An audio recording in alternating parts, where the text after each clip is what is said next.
SMK, kembali lagi di podcast anak SMK PGRI 2 Sumedang. Tempat curhat, cerita, dan tawa anak kejuruan sejati. Tentunya sangat menginspirasi. Di sini kita bahas semua hal yang deket banget nih sama kehidupan anak SMK. Dari belajar, tugas proyek, sampai urusan hati. Ini dia tema yang udah banyak banget ditunggu-tunggu dan pastinya bikin kamu senyum-senyum sendiri. Cinta di sekolah, kejuruan, antara bucin, dan fokus belajar.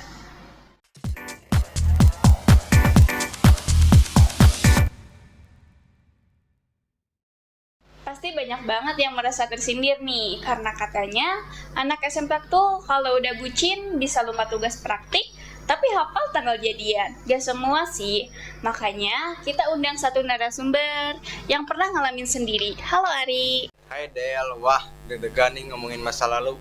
Oke Ari, ceritain dong gimana awalnya kamu bisa terjebak di dunia perbucinan pas di sekolah. Awalnya sih cuman sering kerja kelompok bareng, lama-lama sering chat, terus gitu deh baper.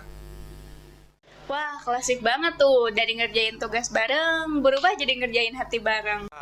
Iya betul, awalnya semangat sekolah karena bisa ketemu dia. Tapi lama-lama, pas belajar malah berkurang. Jadi nilai kamu sempat turun. Iya, waktu itu aku lebih sering mikirin kabar dia daripada belajar. Waduh, itu bahaya banget sih, belajar bisa jadi terganggu. Tapi chat doi nggak pernah di skip. Tapi itu manusiawi kok Ari, anak muda pasti pernah ngalamin masa-masa kayak gitu. Yang penting, kamu bisa bangkit lagi dan belajar dari pengalaman. Kalau sekarang nih, kamu udah bisa bagi waktu belum antara cinta sama belajar? Sekarang udah lebih bisa sih Del. Aku sadar kalau cinta itu boleh, tapi jangan ngalihin tujuan utama kita buat belajar. Nah, setuju banget. Karena jujur aja, bucin itu nggak salah.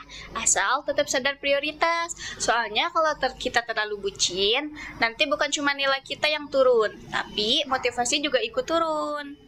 Betul, aku sempat mikir kalau aku sibuk ngejar dia, terus siapa yang bakal ngejar mimpi aku?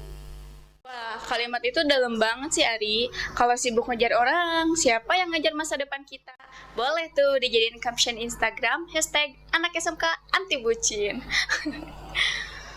Menurut kamu cinta di sekolah itu perlu nggak sih Ari? Perlu gak perlu sih, kalau bisa saling dukung dan bikin semangat belajar, ya bagus. Tapi kalau malah bikin down, mending stop dulu. Iya bener, kadang cinta bisa jadi motivasi, tapi juga bisa jadi jebakan kalau nggak dikontrol. Dan cinta di masa sekolah tuh harusnya jadi tempat belajar juga. Belajar menghargai, belajar komunikasi, dan belajar tanggung jawab. Iya benar banget, aku jadi lebih paham makna dewasa dalam cinta. Sekarang aku lebih fokus ngejar nilai, bukan ngejar notifikasi. Wah, keren banget. Anak SMK zaman sekarang tuh harus bisa upgrade loh. Bukan cuma HP-nya yang di-upgrade, tapi juga mindset-nya. Seru banget nih obrolan kita hari ini. Dari cerita Ari, kita bisa belajar kalau cinta itu indah. Tapi harus tetap punya batas, karena tujuan utama sekolah itu belajar, bukan jadi kisah sinetron. Iya benar banget, sekarang aku lebih fokus ngejar masa depan. Kalau jodoh ya pasti gak akan kemana-mana. Nah, itu baru anak SMK hebat. Bisa cerita, tapi tetap punya arah dan tujuan. Buat teman-teman SMK di luar sana, ingat ya, belajar dulu, sukses dulu, baru cinta datang dengan sendirinya. Terima kasih Ari sudah sharing hari ini. Sama-sama Del, seru banget dan bisa berbagi di sini. Sampai ketemu di episode berikutnya. Pas podcast anak SMK PGRI 2 Sumedang. Salam bangga jadi anak SMK.